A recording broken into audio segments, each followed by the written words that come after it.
Questions et doutes en électronique, épisode 13. C'est quoi un condensateur? Bienvenue dans ce nouvel épisode consacré à l'électronique expliqué simplement. Aujourd'hui, nous allons parler d'un composant que l'on retrouve partout, le condensateur. Son nom peut sembler compliqué, mais son principe est en réalité assez simple.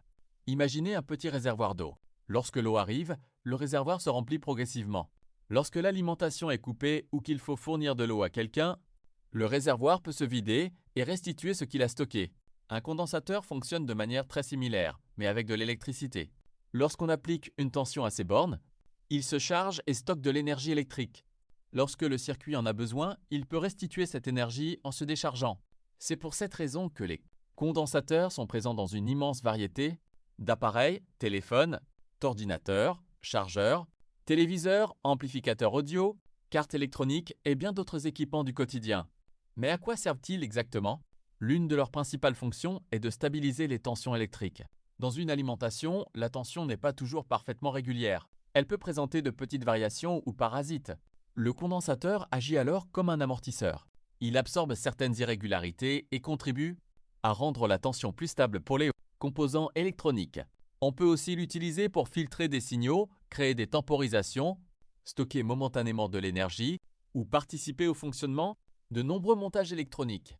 Derrière son fonctionnement se cache une formule très simple. Q égale C fois U. Q représente la charge électrique stockée. C représente la capacité du condensateur. U représente la tension appliquée.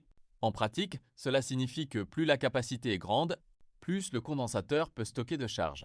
Et plus la tension appliquée est élevée, plus la quantité de charge stockée augmente. Attention toutefois à ne pas confondre un condensateur avec une batterie. Une batterie est conçue pour stocker de l'énergie pendant une longue période. Un condensateur, lui, se charge et se décharge généralement très rapidement. Même s'il est souvent petit et discret, le condensateur est l'un des composants les plus importants de l'électronique moderne.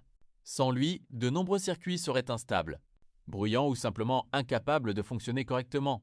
L'objectif de cette série est de rendre l'électronique accessible à tous grâce à des explications simples et des exemples de la vie quotidienne. Merci d'avoir suivi cet épisode et à très bientôt pour une nouvelle question d'électronique expliquée sans jargon compliqué.